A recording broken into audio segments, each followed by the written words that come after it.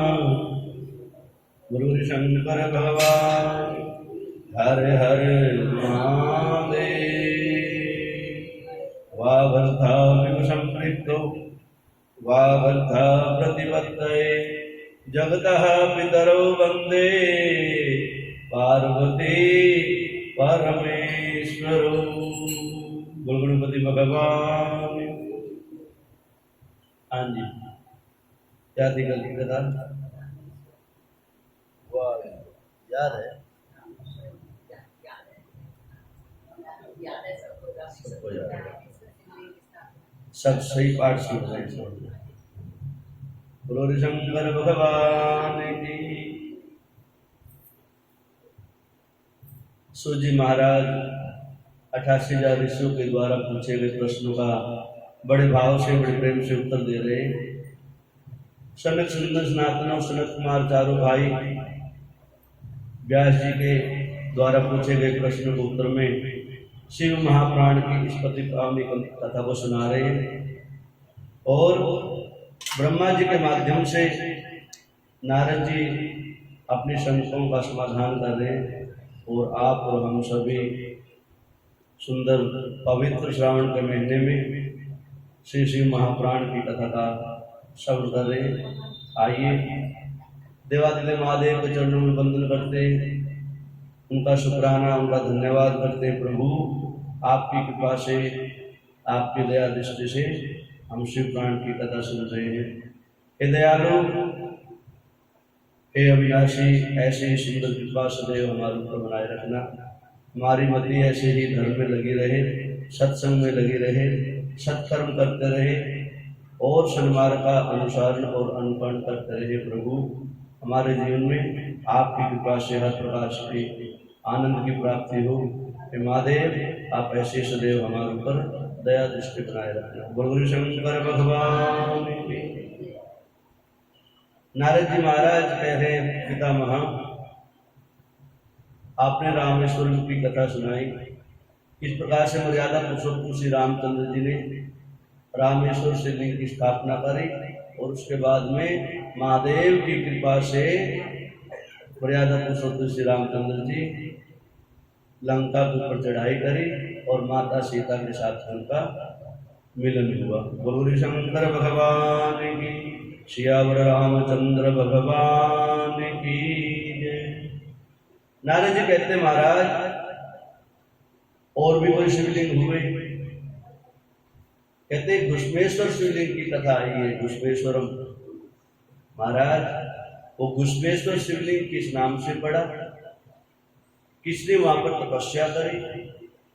किस आम जनमानस के ऊपर देवादिदेव महादेव ने कृपा करी और किस कारण से महादेव को वहां पर आना पड़ा और सदा सदा के लिए उस घुष्मेश्वर शिवलिंग के अंदर स्थापित होना पड़ा? महाराज, उस दिव्य कथा का सुनने का मेरा मन है कि प्रभु आपकी कृपा हो, उस दिव्य कथा का रसपान हमें करवाए। गुरु शंकर भगवान। सूर्य महाराज बोले, हे महर्षियों, कहते इस प्रकार के दक्षिण दिशा के अंदर एक सुंदर पर्वत है और उस पर्वत के ऊपर भरद्वाज गोत्र का एक सुधर्मा नाम के ब्राह्मण रहा करते थे। भारद्वाज गोत्र के सुधर्मा नाम के ब्राह्मण रहते थे और सत्यनिष्ठ थे, तपोनिष्ठ थे, कर्मनिष्ठ थे। सुबह शाम देवादिदेव महादेव का पूजन और अर्चन करते थे, संध्या वंदन करते थे। और कहते हैं एक अति सुंदर उनकी सुदेहा नाम की धर्म पत्नी थी। उनकी धर्म पत्नी का नाम था सुदेहा। सुंदर देह जिसकी हो सुदेहा, और सुधर्मा, सुंदर धर्म में जो लगा हुआ है वो सुधर्मा। प्रभु शंकर भगवान की जय। अब इस प्रकार से वो ब्राह्मण रह रहे थे, आनंद पूर्वक उनकी गृहस्थी चल रही थी। लेकिन विवाह के बहुत समय बीत जाने पर भी उनकी गृहस्थी के अंदर किसी भी प्रकार की पुत्र या पुत्री की प्राप्ति नहीं हुई, अभाव था। और मातृशक्ति के हृदय में बार बार ये भाव उठता है, यदि किसी चीज की कमी रह जाती है घर में परिवार के अंदर, तो उसके प्रति उसका भाव बार बार भाव जागता है कि हमारे घर के अंदर क्यों नहीं है, किस कारण से नहीं है, कौन सा ताप, कौन सा संताप, कौन सा पाप, कौन सा हमारे से अशुभ कर्म हो गया जिस कारण से हमारे घर के अंदर संतान की प्राप्ति नहीं। अब इस प्रकार से सुदेहा जो ब्राह्मण की धर्मपत्नी थी बार बार कहते हैं। बहुत समय व्यतीत हो गया कि अवस्था चौथी अवस्था को हानि को आई, लेकिन आज सुदेहा के मन के अंदर एक ही भाव जागृत हुई कि अंत समय हमारा कैसा होगा। और हमने सुना है कि बगैर पुत्र के कोई भी संस्कार कोई करता है किसी का, वो संस्कार माना नहीं जाता है। अर्थात जो जीव यहाँ से जाएगा यदि पुत्र नहीं होगा तो संस्कार नहीं करेगा, और यदि पिंडदान आदि नहीं करेगा तो वो जीव कहते हैं अंत समय में भटकाव में आ जाता है। अर्थात उस जीव की गति नहीं होती है, उसको वैकुंठ लोक आदि स्वर्ग लोक आदि की प्राप्ति नहीं होती है। इसलिए पुत्र प्राप्ति का भरसक प्रयास करना चाहिए एक गृहस्थी को, अंत समय पर प्रयास करते रहना चाहिए। सुदेहा को इस चीज का ज्ञान हुआ गुरु ब्राह्मण के द्वारा सुनने से, कथा कीर्तन क्या करती, स्वयं भी ब्राह्मण थी, लेकिन भगवान की कृपा होती है तो उसके घर में कोई ऐसा जीव पैदा नहीं हुआ। आज हठ धर्मता अपनाई, ब्राह्मण को कहने लगे, हे ब्राह्मण देवता, हे पतिदेव, हे महाराज, यदि हमारे घर के अंदर पुत्र नहीं होगा तो हमारी गति भी दुर्गति की तरफ हो जाएगी, दुर्गति में बदल जाएगी। और शास्त्रों में पढ़ा है कि दुर्गति वाला जीव अंत समय तो पापी या कोई चांडाल या चांडाली की योनि में जाते हैं। हे महाराज कोई उपाय करो। ब्राह्मण ने बहुत समझाया, देवी दुनियादारी के ज्यादा चक्कर में नहीं रहना चाहिए, यदि हमारे भाग्य में होता तो अभी तक हो जाता। बहुत प्रयास किए, बहुत अनुष्ठान किए, बहुत तप किए, पितरों का भी यज्ञ किया, और शिव का पूजन तुम बाल्यावस्था से करते आ रहे, तुम भी कर रहे हैं। तो इसलिए हमारी पूजा और भजन में किसी प्रकार की कमी नहीं है, लेकिन देव योग से हमारे भाग्य में कोई संतान का सुख है ही नहीं है, तो इसमें मेरा और तुम्हारा कोई दोष ही नहीं है। इसलिए निश्चल भाव से, शांत भाव से शिव का पूजन किया था। मानवी कुछ दिनों के बाद में अपनी सखी और सहेलियों के साथ में बैठी हुई थी, और जब सखी सहेलियों के साथ बैठ जाते हैं तो अनेकों प्रकार की चर्चाएं चलती है गृहस्थी की। तो सुदेहा को भी उनकी सखी सहेलियों ने कहा कि बहन तेरे घर के अंदर कोई पुत्र या पुत्री है ही नहीं है, तो अभागी रहे, तो अभागी रहे। और शास्त्रों में लिखा गया है, गुरु लोग ब्राह्मण लोग कहते हैं जिस घर में संस्कृति नहीं होती है वो अभागा जीव ही होता है।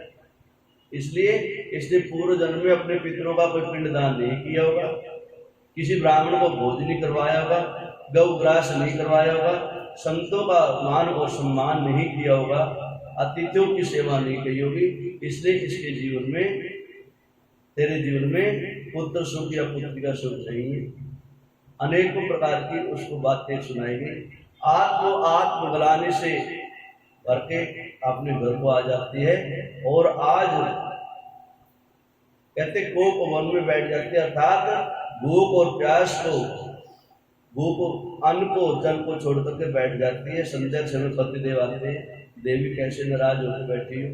कहते महाराज कुछ भी हो जाए, अब जीवन में सहा नहीं जा रहा है, अब जीवन में अपयश लागू होने लग गया है, इसलिए महाराज कोई उपाय करो, हमारे जीवन में किसी न किसी प्रकार से ये न केन प्रकार है, कुछ भी हो जाए, कैसे भी हो जाए, पुत्र या पुत्री की प्राप्ति हो।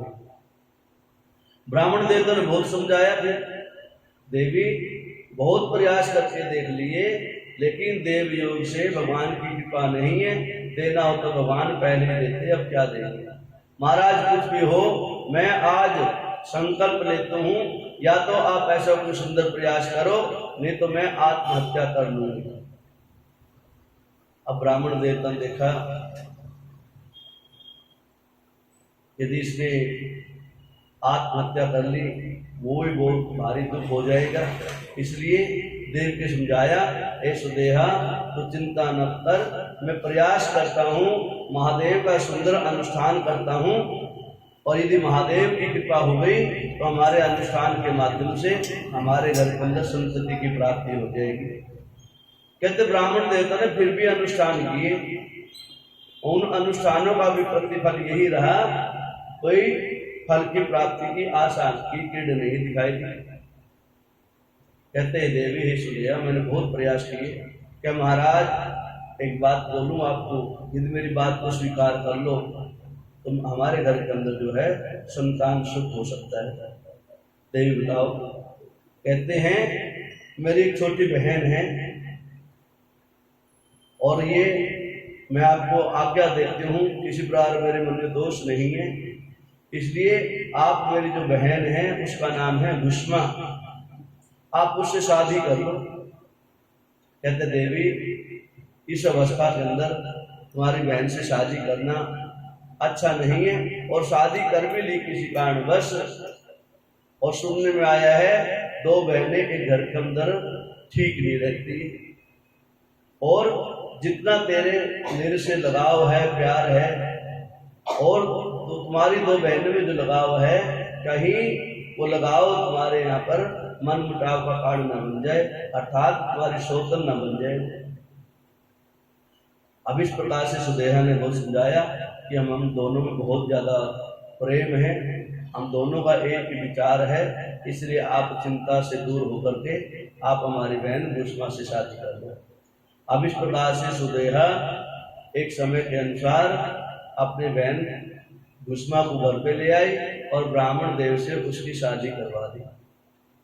बोलो शंकर भगवान की। और कहते जब भगवान की कृपा होती है, कहते धीरे धीरे कुछ समय के बाद में भीष्मा के यहाँ पर खुशियों का वातावरण हुआ, भगवान ने कृपा करी और भीष्मा के यहाँ पर कहते हैं अब ब्राह्मण देव के घर के अंदर एक पुत्र रत्न की प्राप्ति हो गई। बोलो शंकर भगवान की। अब इस प्रकार से सुदेहा भी बहुत प्रसन्न हुई और भीष्मा भी बहुत खुश हुई, और ब्राह्मण देव भी आज जो है पूरे परिवार को पूरे गांव में अपनी बधाई दे रहे हैं, अनेक प्रकार की मिठाई करवा रहे हैं, यज्ञ करवा रहे हैं कि ये बच्चा चिरंजीवी हो। समय बीतता गया। कहते हैं पत्नी क्या हुआ देव युग से, जिस सुदेहा जिस अपनी बहन भीष्मा को लाई थी, पुत्र होने के बाद में सुदेहा को पुत्र होने के बाद में अपनी बहन भीष्मा से ईर्ष्या होने लगी, ग्लानि होगी, जलन होगी, उसे जलने लगी, उसे ईर्ष्या करने लगी। और कहते हैं सुदेहा की ईर्ष्या इतनी बढ़ गई, रात दिन यही सोचने लगी कि इस भीष्मा का ये बेटा जो है कब मृत्यु को प्राप्त हो जाए। बोलो शंकर भगवान की। अब इस प्रकार से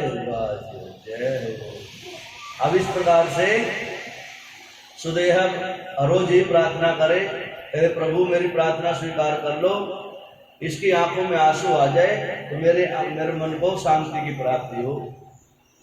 अब ऐसे करते करते जब हृदय के अंदर तर्क और वितर्क चलता है, जब किसी के प्रति ग्लानि महसूस होने लग जाती है और ईर्ष्या जागृत हो जाती है, तो जीव को कोई न कोई अंदर से रास्ता भी दिखाई देता है, भी कुछ न कुछ उसका बिगाड़ू गलत कर्म उसके साथ में।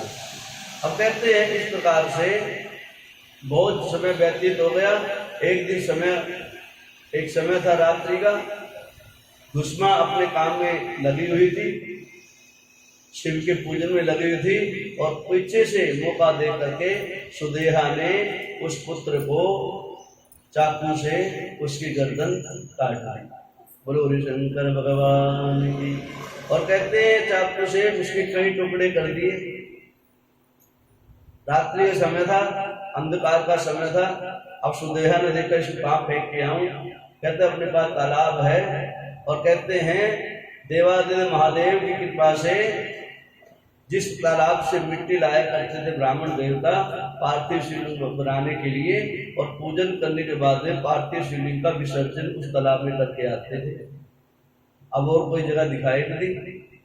अब सुदेहा ने देखा कितना बड़ा तालाब है, इसके अंदर बहा दूं इसके शरीर को, और कई टुकड़ों में कटा हुआ शरीर सुदेहा ने गुस्मा के पुत्र को उस तालाब के अंदर बहा दिया और आकर के आराम से सो गई।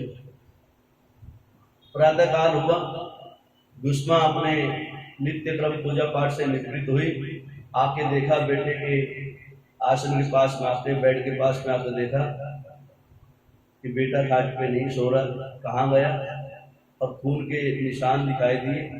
गुस्मा चिल्लाने लगी, रोने लगी जोर जोर से। सुधर्मा नाम के ब्राह्मण दौड़े दौड़े आए, देवी क्या हो गया? महाराज हमारा पुत्र कहीं नहीं दिखाई दे रहा और यहाँ खून के धब्बे दिखाई दे रहे हैं, ऐसा लगता है हमारे जीव में एक अपिया शोर खड़ा हो गया। और कहते हैं गुस्मा अपने से ज्यादा अपने पुत्र को अपने से ज्यादा अपनी बड़ी बहन के प्रति भाव लगाती थी, भाव जागृत रखती थी। जब भी मौका मिलता था तो सुदेहा के हाथ में ही अपने पुत्र को खिलवाया करती थी, रख के आया करती थी। बहन, ये आपका ही पुत्र है, मेरा पुत्र नहीं है, इसलिए आपके कारण से मैं इस घर में आई हूँ, तो इसके ऊपर आपकी ही कृपा है, आपका ही पुत्र है, इसलिए आप अपने आप को बिल्कुल पवित्र रखो, शांत रखा करो। लेकिन ईर्ष्या द्वेष कब लागू हो जाए, कैसे लागू हो जाए? नारद जी कहते ईर्ष्या और द्वेष कब कहाँ खड़ा हो जाए, पाप कहाँ जागृत हो जाए, बस इससे बच लेना चाहिए जीव को। कहते जरूरी नहीं है कि क्रोध में ही पाप कर्म किया जाता है, कई बार तो शांत चित्त बैठा हुआ जीव भी ईर्ष्या कर बैठता है एक दूसरे से। कहते हैं तब तो सबके बस की बात नहीं तब को करना, तब करते समय भी अहम भाव जागृत हो जाता है और तब करते समय भी ईर्ष्या द्वेष और ग्लानि हो जाती है जीव के द्वारा। इसलिए उस समय भी बचना चाहिए, उस समय खास करके बचना चाहिए, क्योंकि उस समय आप ठीक भगवान के बहुत सन्निकट पहुंचने वाले होते हैं, मंजिल पर पहुंचने वाले होते हैं। अब इस प्रकार से पूरे घर के अंदर हाहाकार मच गई, बेटा कहाँ गया, बेटा कहाँ गया। ब्राह्मण देवता आए, ब्राह्मण देवता को अटल विश्वास था विधाता ने दिया है, हे भगवान आपने दिया है और यदि आपने ही बिगाड़ा है तो आप ही सुधार दोगे। गुस्मा से कहने लगे देवी तुम किसी प्रकार की चिंता मत कर, हमारे भाग में यदि अपयश लिखा है तो अपयश ही सही, और जितना सुख लिखा है यदि इतना ही सुख लिखा तो इतना ही सही। तो ये तो देवता के अधीन है, और वो तो शक्तिशाली पर ब्रह्म परमात्मा अविनाशी है, शिव है, तो उसकी शरण में चलो। कहते हैं देवी जितना पूजन किया उस पूजन को पूरा करो। पार्थिव शिव पूजन में लगे हुए थे ब्रह्म मुहूर्त में। कहते देवी महादेव की कृपा हुई, आप पूजन का पूरा विधान करो और महादेव की कृपा हो जाएगी तो वो कुछ न कुछ अच्छा ही करेंगे। कहते इस प्रकार से गुस्मा ने सुधर्मा अपने पति ब्राह्मण के साथ में पार्थिव शिव का पूजन किया, आरती उतारी और सुंदर भाव से क्षमा याचना करने के बाद में कहती है ब्राह्मण देवता कहते हैं गुस्मा अब जो है इस शिवलिंग की जो मिट्टी है इसको उसी तालाब में विसर्जन करके आओ जिसमें प्रतिदिन हम शिवलिंग का निर्माण करते बनाते हैं, इसलिए आज का ये कर्म पूरा करो। कहते इस प्रकार से जब गुस्मा उस शिवलिंग की मिट्टी को लेके जा रही थी तो तालाब में जैसे ही देवादिदेव महादेव के उस पार्थिव शिवलिंग का विसर्जन किया, कहते हैं तालाब के किनारे सुंदर बालक उसको बैठा हुआ दिखाई दिया और कहते माता जी कैसे आना हुआ। कहते बेटा तुम यहाँ कैसे बैठे? कहते मैं तो काफी देर से रात से ही यहाँ पर बैठा हुआ हूँ और भोले बाबा की कृपा से बैठा हुआ हूँ। भोले बाबा का आदेश था कि भैया यहाँ बैठ करके जो आनंद लो, ओम में स्व मंत्र का जाप करो और तुम्हारे माता पिता यहीं बैठ करके शिव का पूजन करते हैं। कहते हैं आज दुष्मा के ऊपर कृपा हुई, देवादेव महादेव की कृपा से आज उसका जैसा पुत्र था उससे भी कहीं ज्यादा सुंदर पुत्र उसको, वही पुत्र जो है उसको देवादेव महादेव की कृपा से प्राप्त हुआ। गुरु शंकर भगवान। हे नारद जी, इस प्रकार से जीव का जब अटल विश्वास जागृत हो जाता है, अटल विश्वास जब जागृत हो जाता है तो वो फिर बड़े से बड़ा कार्य करने में उत्साहित होने लग जाता है, करने लग जाता है। उसको फिर किसी प्रकार की चिंता नहीं रहती है। आज प्रतिदिन जब पता लगा बड़े वाली दुष्मा की बहन को, सुदेहा को, ये पुत्र जो है महादेव की कृपा से उसको पुनर्जन्म की प्राप्ति हो गई, उसको बड़ा पश्चाताप हुआ। सुधर्मा से महाराज जी से बड़ी क्षमा याचना करी, अपनी बहन भीष्मा से प्रार्थना करी, और कहते हैं जब प्रार्थना कर रही थी, कहते हैं कि महादेव की आरती उतारी भीष्मा ने, नया शिवलिंग की स्थापना करी, और कहते हैं आज रात दिन 4 प्रहर की पूजा करने लगे ब्राह्मण देवता, चारों प्रहर का पूजन करने लगे। कहते महादेव की कृपा से हमारे जीवन में आनंद की प्राप्ति हुई है, इसलिए हमारा पूरा जीवन देवादि महादेव को हम समर्पित करते हैं। बोल शंकर भगवान की। इस प्रकार से कहते हैं बहुत दिनों तक भीष्मा, सुधर्मा, असुदेहा जब शिवलिंग का निर्माण करते प्रतिदिन और शिवलिंग को विसर्जन करते थे, कहते आज भीष्मा के तप के कारण से, भीष्मा के तपस्या के कारण से, और भीष्मा ने मांगा कि महादेव जो आपके शिवलिंग का निर्धारण करके, आपके शिवलिंग का निर्धारण करके बना करके पार्थिव शिव का पूजन करेगा, जितना भी शिव का पूजन करेगा, कहते हजारों की संख्या में शिवलिंग का पूजन करना चाहिए, करोड़ों की संख्या में पार्थिव पूजन करना चाहिए। कहते भगवान जो आपके नाम का चिंतन करेगा, पार्थिव शिवलिंग का पूजन करेगा, हे भगवान उसके घर के अंदर चिरकाल तक चिरंजीव रहने वाले पुत्र की प्राप्ति करवाना। कहते आज देवादि महादेव स्वयं प्रकट हुए और कहते हैं भीष्मा मैं तेरे तप से, मैं तेरे बल से, पार्थिव पूजन से खुश हूँ, जो इच्छा हो वो मांग ले। कहते महादेव यदि आप मेरे लिए, मेरे ऊपर सदा सदा के लिए प्रसन्न हैं, खुश हैं, कुछ देना चाहते हैं, तो इस जीव को एक ही आशीर्वाद दो कि आप मेरे नाम से सदा सदा के लिए विख्यात हो गए। कहते हैं जो ब्राह्मण की सुधर्मा की जो पत्नी थी भीष्मा छोटे वाली, आज भगवान देवादि महादेव माता पार्वती के साथ में स्वयं विराजमान हुए और भीष्मा के नाम से सदा सदा के लिए विख्यात हो गए, जिसका नाम पड़ा भीष्मेश्वर शिवलिंग। गौरी शंकर भगवान की, काशी विश्वनाथ भगवान की। इस प्रकार से महादेव की कृपा हुई। नारद जी कहते महाराज, और दिव्य कथा कहते हैं नारद जी, ये अभी तक की जितनी कथा सुनी आपने 12 ज्योतिर्लिंगों की कथा सुनी। इन 12 ज्योतिर्लिंगों पर कथा सुनने मात्र से जीव का अंत सुधर जाता है, जीव को मनवांछित फल की प्राप्ति हो जाती है। जिस घर में धन नहीं हो, धन की प्राप्ति हो जाती है। जिस घर के अंदर पुत्र नहीं है, पुत्र नहीं है, संतति नहीं है, संतति की प्राप्ति हो जाती है। जिस घर के अंदर राज नहीं है, उसको राज सुख प्राप्त हो जाता है। अर्थात उस जीव को मनवांछित फल की प्राप्ति हो जाती है। जो 12 ज्योतिर्लिंगों का पूजन करता है, भजन करता है, इनके नाम का स्मरण करता है, इनका स्मरण करने मात्र से भगवान की कृपा होती है और अंत समय में शिव तत्व को प्राप्त कर करके शिव का सानिध्य प्राप्त करता है और सदा सदा के लिए मोक्ष का अधिकार प्राप्त कर लेता है। बोल शंकर भगवान की। कहते हैं नारद जी, ये 12 ज्योतिर्लिंगों की कथा है।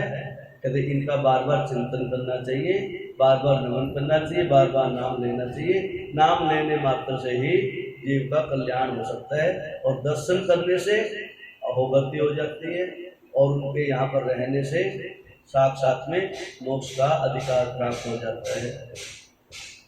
हे पितामह, नारद जी कह रहे पितामह, एक बार की कथा सुनी हमने, भगवान विष्णु को सुदर्शन चक्र की प्राप्ति भी देवादिदेव महादेव के द्वारा हुई थी।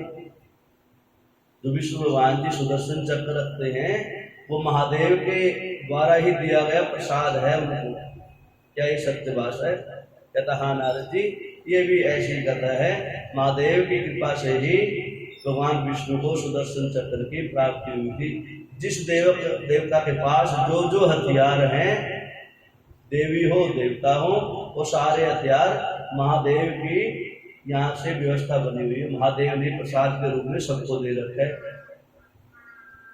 दुनियादारी का पालन करने के लिए, रक्षा करने के लिए। महादेव ऐसा कैसे?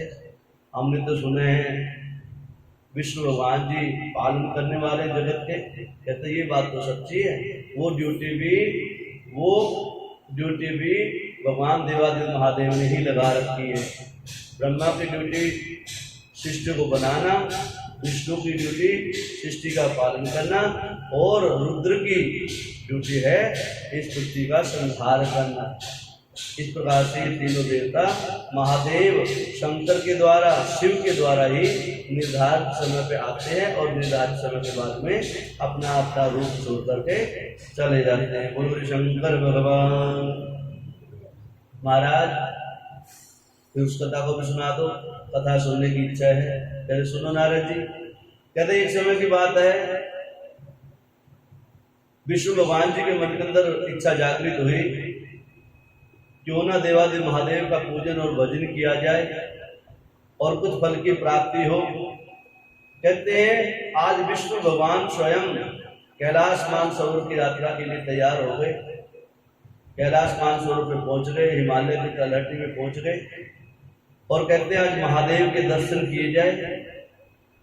और कहीं न कहीं अहम भाव भी था, मैं सृष्टि का पालन करने वाला हूं, और महादेव की कृपा से विष्णु जी को और ब्रह्मा जी का आमना सामना होता ही रहता है। इस बात पे भी बड़ा कौन छोटा कौन।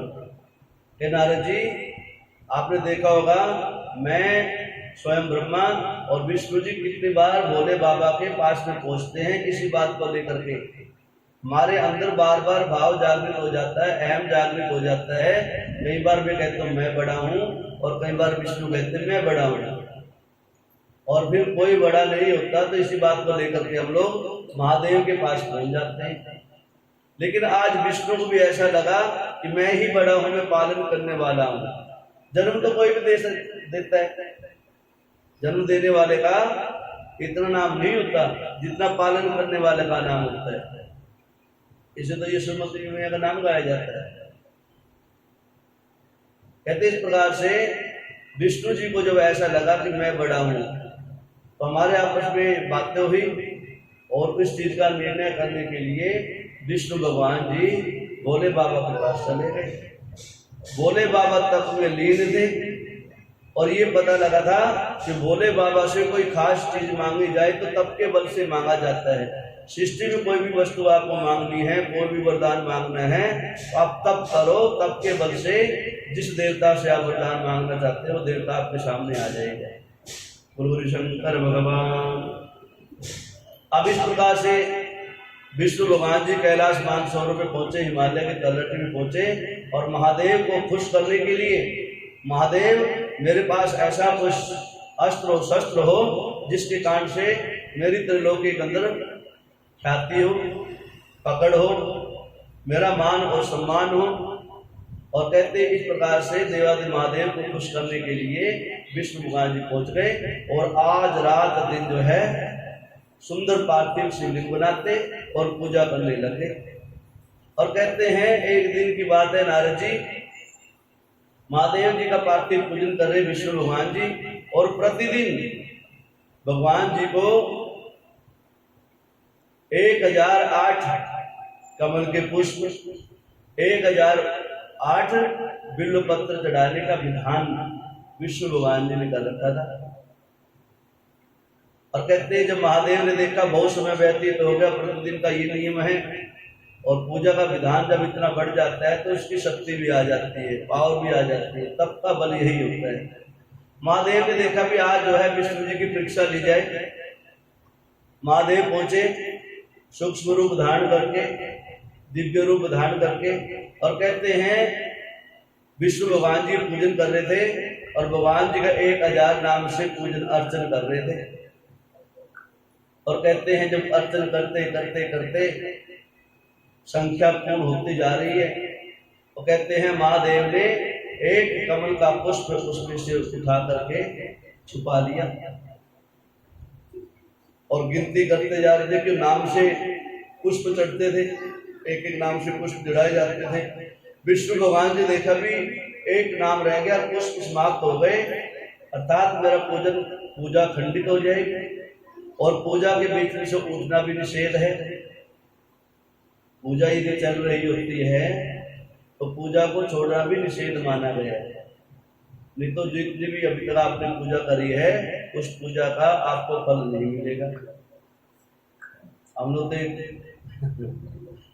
शंकर भगवान की आरती में से कितनी बार छोड़ देते हैं। सब्जी वाले ने आवाज लगा दी, सब्जी वाले नहीं, घर की तो बात छोड़ो, यहाँ के मंदिर की बात बता रहे हैं हम तो। कहीं यहाँ होती है सब्जी वाला आता है, भैया रुकना 2 मिनट है। शीला माता भी कह देती है कई बार तो, भैया रुकना। हाँ, भिंडी कैसे दिया, टिंडा कैसे दिया, बैंगन कैसे दिया, मिर्ची कैसे दिया, और जोत हाथ में लिए रखी हो और जय शिवम 12 की आरती चल रही हो, भैया रुक जा 5 मिनट रुक जा। फिर अच्छा भिंडी ले रहे हैं क्या, आप पता नहीं उससे पूछ रहे उससे पूछ रहे, ये नहीं पता लगता। वो कहते माता मेरे पास में भिंडी चढ़ी हुई है, यही से ले लेना। कहने का भाव यह है कि हम जब आरती, जब पूजन जिसे कहा जाता है वो पूजन ये बताया जाता है जब आप शिवालय में पूजन कर रहे हो या गुरु परंपरा से ब्राह्मण के द्वारा कोई पूजन करवा रहे हो, उसको पूजन कहा गया है। घर के अंदर की तो व्यवस्था ठीक है, दूध उबाल रहे हैं, दूध चढ़ रहे हैं, बीच में छोड़ के आती है तो पूजा वो भी, लेकिन वहां तो ठीक है थोड़ा बहुत चल जाता है, यहाँ तो बिल्कुल नहीं चढ़ता ना। आगे कोई बहन कहा जा रही सब्जी मंडी, अच्छा ले आना मेरे लिए भी 1 किलो ले आना, आरती पूजा नहीं, फिर ये ले आना वो ले आना, चलो वो भी नहीं आया। और आगे बहन आ गई, बहन बहुत दिनों बाद में आई है, दिखाई नहीं देती, ये ज्यादा होता है। हाँ,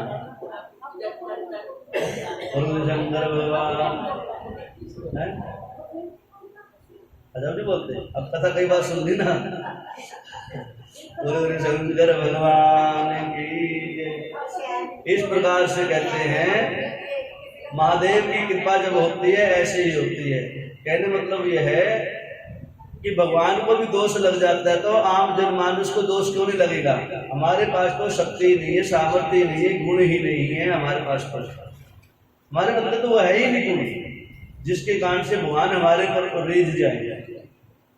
वो तो शक्ति है, वो तो विष्णु है, वो तो ब्रह्मा है, वो आदिदेव है। वो लोग उनको भी उन्होंने एक परिपाटी लागू करी कि हमारे ऊपर भी नियम, हम भी नियम से बंधे हुए हैं, हम भी नियम से बाहर नहीं है।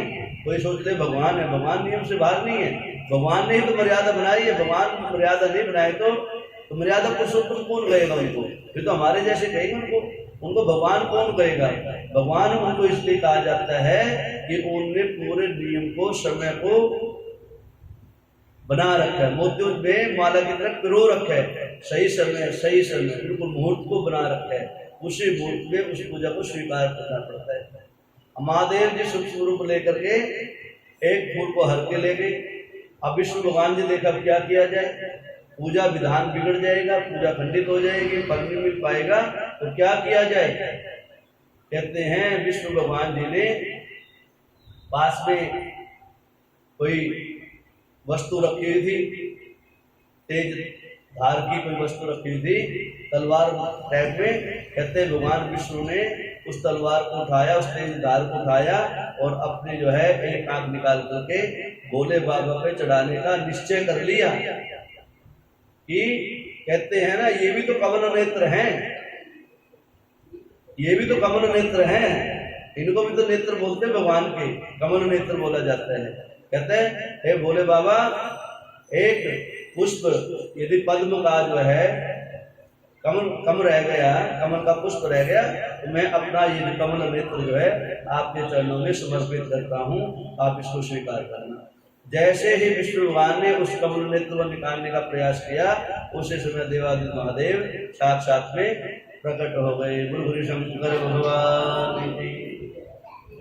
अब इस प्रकार से विष्णु भगवान जी हाथ जोड़ के खड़े, नतमस्तक हो रहे, महाराज कहते हैं हे विष्णु जी, मैं आपकी पूजा से प्रसन्न हूँ, आप जो मांगना चाहते मांगने। महाराज कुछ नहीं चाहिए। कहते नहीं चाहिए तो मैं कुछ देना चाहता हूँ। महाराज आप दयालु हो, बिना मांगे मोती मिले, मांगे मिले न भीख। ठीक है ना, जब दाता देने लग जाए फिर मांगना नहीं चाहिए, फिर तो उसे कह देना चाहिए महाराज जो देना दे दो, और जो हमारे भाग में तो आ ही जाएगा, और नहीं होगा तो मांगने से भी नहीं आएगा। भगवान ने सुंदर जो है विष्णु भगवान जी को अपनी शक्ति का आह्वान किया और सुंदर सुदर्शन चक्र का भगवान विष्णु जी के हाथ में समर्पित कर दिया। कहते हैं विष्णु भगवान जी, आज से सुदर्शन चक्र आपका हुआ। इस सुदर्शन चक्र के माध्यम से आपको सारी शक्ति दी, बड़े बड़े राक्षसों का विनाश करने के लिए, दुष्टों का संहार करने के लिए, पाप की जो बढ़ती जा रही मर्यादा है उनको नाश करने के लिए, धर्म की हानि से बचाना, आम जनमानुष की रक्षा के लिए आपको सुदर्शन चक्र दिया जाता है। आप सदा सदा के लिए निर्भय होकर संसार का पालन करो। बोलो शंकर भगवान की। इस प्रकार से विष्णु भगवान जी के द्वारा किया गया शिव सहस्त्र नाम स्तोत्र का पाठ। कहते नारद जी, जो शिव सहस्त्र नाम स्तोत्र, विष्णु सहस्त्र नाम स्तोत्र, गणेश सहस्त्र नाम स्तोत्र, दुर्गा सहस्त्र नाम स्तोत्र का पाठ करता है, जिस मनोकामना के लिए करता है, भगवान उस जीव की वो मनोकामना पूर्ण कर देते हैं, सदा सदा के लिए वर दे देते हैं। ऐसे हैं मेरे भोले बाबा। बोलो शंकर भगवान की। कहते हैं हे नारद जी, जीव को सावन के महीने में एक दिन पूरे श्रावण में भगवान भोले बाबा को सहस्त्र नाम से पूजन करना चाहिए। सहस्त्र फूल चढ़ाओ, सहस्त्र अक्षर चढ़ाओ, कुछ भी चढ़ाओ, चेके के सिक्के चढ़ाओ, अठन्नी चोन्नी नहीं चलेगा। बोलो शंकर भगवान की। एक पूरे श्रावण में एक बार जीव को सहस्त्र नाम की पूजा कर लेनी चाहिए पूरे महीने में। अगर 2 महीने मिल गए, ठीक है ना, 1.5 महीना तो निकलने जा रहा है, 10 रह कितना गया, 15-20-22 दिन रह गए बस। कहते सहस्त्र नाम स्तोत्र पाठ करने से मनवांछित फल की प्राप्ति हो जाती है। बोलो शंकर भगवान की जय। कहते इस प्रकार से सहस्त्र नाम का उच्चारण करो, जितने भी नाम होते हैं उनका नाम का उच्चारण करो, जितने भी नाम याद है उन्हीं का उच्चारण कर लिया करो। एकादश समुद्र है जैसे, और 12 ज्योतिर्लिंग है, उन्हीं का उच्चारण कर लिया करो। नहीं तो बैठ करके ओम नमः शिवाय मंत्र की 10 माला का जाप कर दो। ओम नमः शिवाय मंत्र की 10 माला जप कर ली, समझ लेना कि आपने 1008 भगवान शिव के नाम का उच्चारण कर लिया, सहस्त्र नाम का पूजन कर लिया। और फिर जो है कुछ भी हो, एक मुट्ठी चाल भोले बाबा को समर्पित कर दो, तो समझ लेना भोले बाबा के ऊपर, भोले बाबा की आपके ऊपर कृपा हो गई। कहते हैं नारद जी, ये सहस्त्र नाम का फल है। सहस्त्र नाम जो भोले के हैं उनका जाप करने का यही फल है कि मनवांछित फल की प्राप्ति हो जाती है। बोलो शंकर भगवान।